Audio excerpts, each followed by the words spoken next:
नमस्कार. आज आपण चौथ्या श्लोकाचा अर्थ जाणून घेणार आहोत.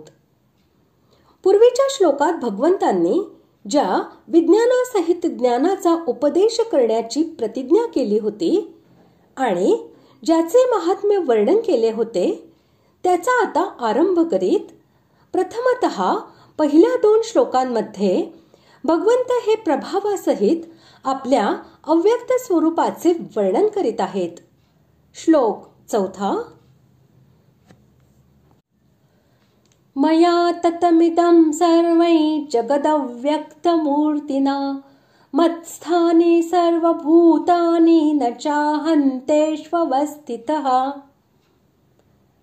श्लोकाचा अर्थ, जसे पाण्याने बर्फ परिपूर्ण भरलेले असते तसे मी निराकार परमात्म्याने हे सर्व जग पूर्ण व्यापलेले आहे.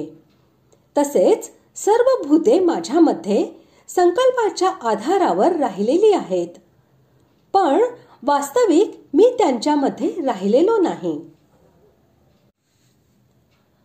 मन, बुद्धी, इंद्रियाने ज्याचे ज्ञान होत असते ते भगवंताचे व्यक्त रूप असते आणि जे मन, बुद्धी, इंद्रियांचा विषय नाही, अर्थात मन इत्यादी ज्यांना जाणून घेऊ शकत नाहीत ते भगवंतांचे अव्यक्त रूप आहे. या ठिकाणी भगवंतांनी मया पदाने व्यक्त म्हणजे साकार स्वरूप आणि अव्यक्त मूर्तीना या पदाने अव्यक्त म्हणजे निराकार स्वरूप सांगितले आहे. याचे तात्पर्य भगवान व्यक्त रूपानेही असतात आणि अव्यक्त रूपानेही असतात. अशा प्रकारे भगवंतांची या ठिकाणी व्यक्त अव्यक्त म्हणजेच साकार निराकार म्हणण्याची गूढाभिसंधी समग्र रूपाशी आहे. अर्थात सगुण निर्गुण, साकार निराकार इत्यादीचा भेद तर संप्रदायानुसार असतो. वास्तविक परमात्मा एकच आहे. हे सगुण निर्गुण इत्यादी एकाच परमात्म्याची वेगवेगळी नावे आहेत. इदम व सर्वम या विशेषणासह जगत हे पद येथे संपूर्ण जड चेतन पदार्थांच्या सह या संपूर्ण ब्रह्मांडाचे वाचक आहे. अव्यक्त मूर्ती असलेल्या भगवंताने हे संपूर्ण जगत व्याप्त आहे. ज्याप्रमाणे आकाशाने वायू, तेज, जल, पृथ्वी हे व्याप्त असतात, ज्याप्रमाणे सुवर्णाने अलंकार व्याप्त असतात, ज्याप्रमाणे मातीने तिच्यापासून बनवलेली भांडी व्याप्त असतात, त्याचप्रमाणे संपूर्ण विश्व हे त्याची रचना करणाऱ्या सगुण परमेश्वराच्या निराकार रूपाने व्याप्त आहे. येथे भूतानी हे पद सर्व शरीरे, इंद्रिये, मन, बुद्धी तसेच त्यांचे विषय आणि निवासस्थानासहित संपूर्ण चराचर प्राण्यांचे वाचक आहे. भगवंतच आपल्या प्रकृतीचा स्वीकार करून सर्व जगाची उत्पत्ती, स्थिती आणि प्रलय करतो.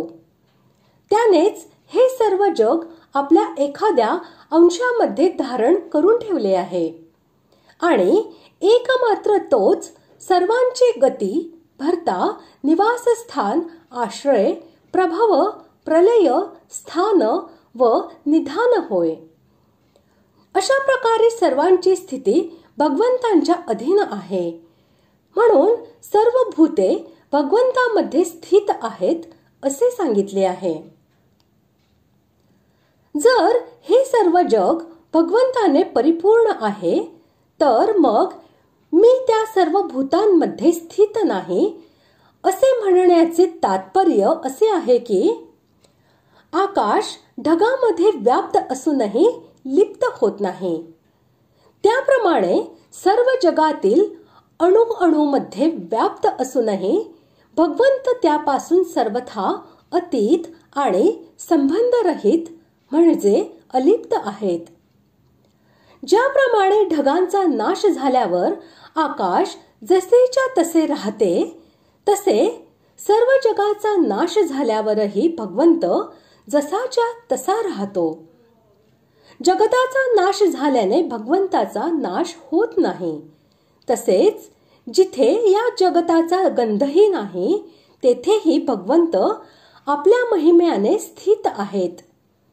हे दाखविण्यासाठी भगवंतांनी असे म्हटले आहे की वास्तविक मी त्या भूतांमध्ये स्थित नाही, म्हणजे मी स्वतःमध्येच नित्य स्थित आहे. अशा प्रकारे आज आपण 4थ्या श्लोकाचा अर्थ जाणून घेतला. पुढील भागात आपण 5व्या श्लोकाचा अर्थ जाणून घेऊया. धन्यवाद.